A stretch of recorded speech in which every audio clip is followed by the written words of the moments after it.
Hi guys! Welcome back ulit sa ating channel. So ngayong araw po ay pag-uusapan natin ang 7 tanyag ng mga masuswerteng pamahiin at ang kanilang kakatuwa, nakakatuwa at hindi inaasahang pinanggalingan.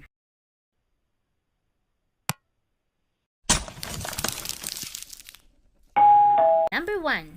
Bakit pinagkukrus ang mga daliri para swertihin o para mangyari ang ating hinihiling? Well, walang sino man ang sigurado kung saan nagmula ang ideya ng pag-cross ng mga daliri para sa swerte. Ngunit mayroon daw dalawang maaring totoong teorya, isang pagano at isang Kristiyano. Ayon sa Today I Found Out, ang paliwanag ng pagano kung bakit pinagkukrus natin ang ating mga daliri ay nagmula raw sa paniniwala na ang mga espiritu ay matatagpuan sa pag-cross. Ang ideya ay sa pamamagitan ng pagtulad ng isang pag-cross sa mga daliri ng isang tao, ang isang mabuting espiritu raw ay maaring tawagin upang tulungang matupad ang isang kahilingan para magkatotoo. At ang isa pang teorya ay kapag ang isang tao ay gumawa ng isang hiling, ang isa pa ay ilalagay ang isang daliri upang suportahan sila at mas malamang na matupad ang nais sa pamamagitan ng pagbuo ng isang cross sign. Isang malakas na simbolo kahit pre-Kristiyano. Ang teoryang Kristiyano naman, kung paano nagsimula ang pag-cross ng mga daliri ay noong unang araw ng Kristyanismo, tinangkaraw ng mga Romano na pigilan ang pagkalat ng pananampalataya ng mga Kristiyano. At upang maiwasan ang pag-uusig, ang mga Kristiyano ay gumagamit ng mga lihim na palatandaan upang maipahayag ang kanilang sarili at makipag-usap sa isa't isa. At isa nga sa mga ito ay maaring kasangkot sa paggawa ng isang cross gamit ang kanilang mga daliri. Lalo na kapag sila ay nananalangin para sa tulong o swerte. Kaya naman kapansin-pansin na pinagkukross din ng mga tao ang kanilang mga daliri kapag sila ay nagsisinungaling. Marahil nga raw kasi ay umaasa na swerte na hindi sila mahuli o kapatawaran mula sa Diyos para sa kanilang kasinungalingan. Ang pangalawang swerteng pamahiin ay bakit daw nakatok o natuktok tayo sa kahoy para magdala ng swerte. May pagkakataon ba na may ninais ka na isang bagay na mangyari at pagkatapos ay kumatok ka sa kahoy upang hindi maudlot ang swerte? Minsan ba ay napapaisip ka din na kung bakit mo yun ginagawa? Ang pinagmulan daw ng pagkatok o pagtuktok sa kahoy para sa swerte ay very controversial.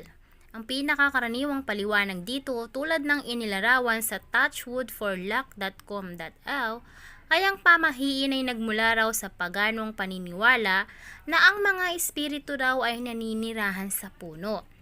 Ang mga tao raw ay kumakatok sa kahoy upang humingi ng masayang espiritu para sa tulong o pasalamatan sila sa kanilang tulong.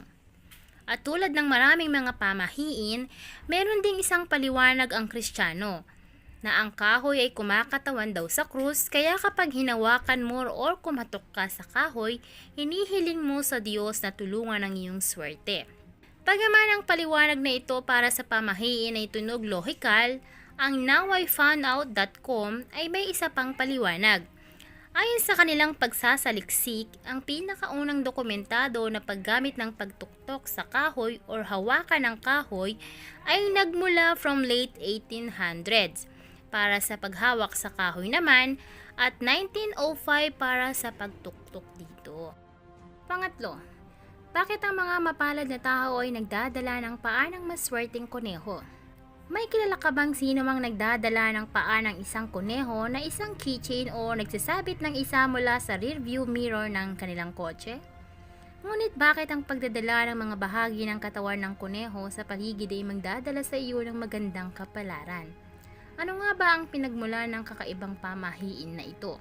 Ang sagot ay maaring batay sa mga Celt.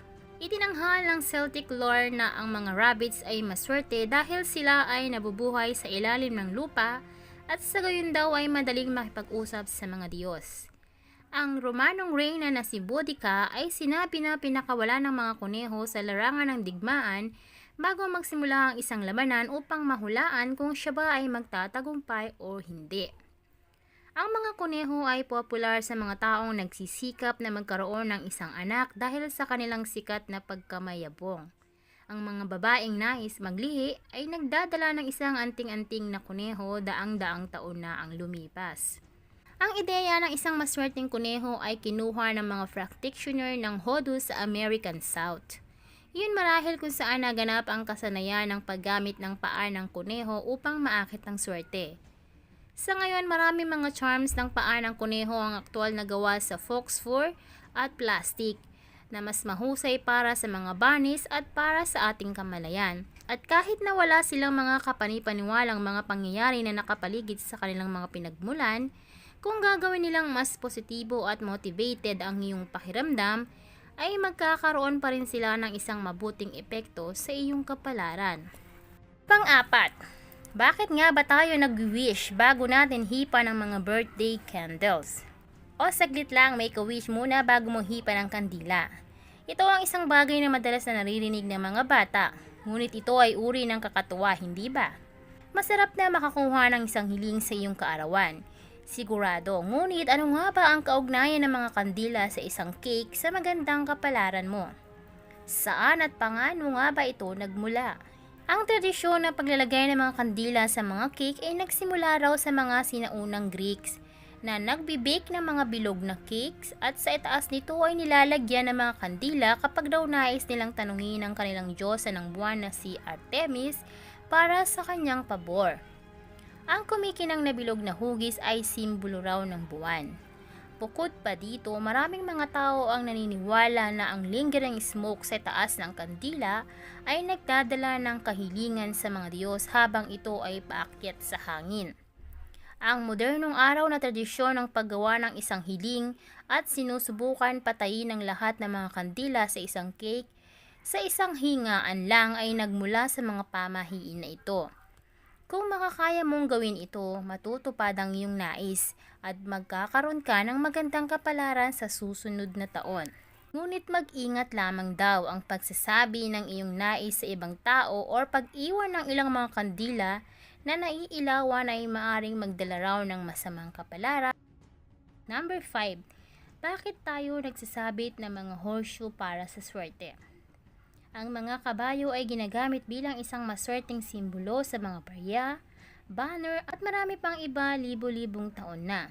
Ngunit paano ang pamahiin ng paghang ng isang horseshoe sa isang pader o sa isang pinto nagmula?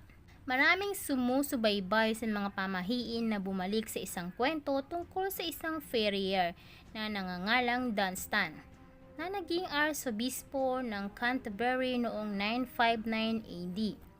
Sinasabi ng ilang mga alamat na kapag pumasok sa pintuan na may horseshoe, dapat ka ding lumabas sa parehong pintuan. O kung hindi ay madadala mo raw ang swerte ng bahay sa'yo. Ang iba ay nagsasabi na ang tapping ng kabayo ay dapat na ipako sa dingding at ang mga punto nito ay nakaharap pataas upang ang lahat ng swerte ay hindi maubos. Ang iba pang mga pamahiin naman na may kaugnayan sa kabayo ay nagsasabi na kung natutulog ka na may isang tapping ng kabayo sa ilalim ng iyong unan, sa bispiras ng bagong taon magkakaroon ka raw ng magandang kapalaran sa buong darating na taon.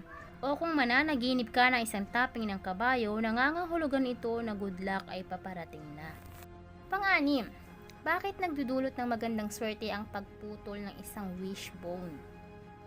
Ang pamahiin na nagsasabi na kapag tapos ka ng kumain ng manok or pabo, dapat mong putulin ang wishbone. Hayaang matuyo for a while at pagkatapos dapat mayroong dalawa o higit pang mga tao para hilain nito. Medyo kakaiba, di ba? Ang taong nakakuha raw ng pinakamalaking piraso ng wishbone ay ang makakakuha ng isang kahilingan. Napag-alaman na ang pagputol ng isang wishbone ay isang libo-libong taong gulang na tradisyon na mula pa nung panahon ng Etruscan, isang Italianong empire na nasakop ng mga Romano daang-daang taon na bago ipinanganak si Kristo. Ang mga Etruscan ay gumagamit ng mga manok upang mahulaan ang hinaharap sa pamamagitan ng panonood kung paano nila kinakain ang kanilang mga butil. Naniniwala rin sila na sagrado din ang mga collarbone ng mga manok at kapag ang isang ibon ay pinatay, iiwan nila ang collarbone na kilala ngayon bilang wishbone upang matuyo sa araw. Pagkatapos, ang mga tao ay tinatago ang mga collarbones para sa swerte at gumawa ng mga kahilingan sa kanila. Nang sinakop ng mga Romano ang mga Etruska, pinanatili nila ang tradisyon na ito. Ayon sa mentalfloss.com, Sinimulan nila ang pagputol ng wishbone dahil sa kakulangan ng sagradong mga manok na collarbones sa pamamagitan daw ng pagputol sa kanila. Mas maraming mga tao ang magkakaroon ng pagkakataon na makakuha ng swerte mula sa wishbone. At nang lumipat ang mga Romano sa buong Europa, kumalat ang tradisyon. At nang lumipat ang mga settlers sa Amerika ay pinanatili nila ang tradisyon kasama ang mga katutubong Turkey.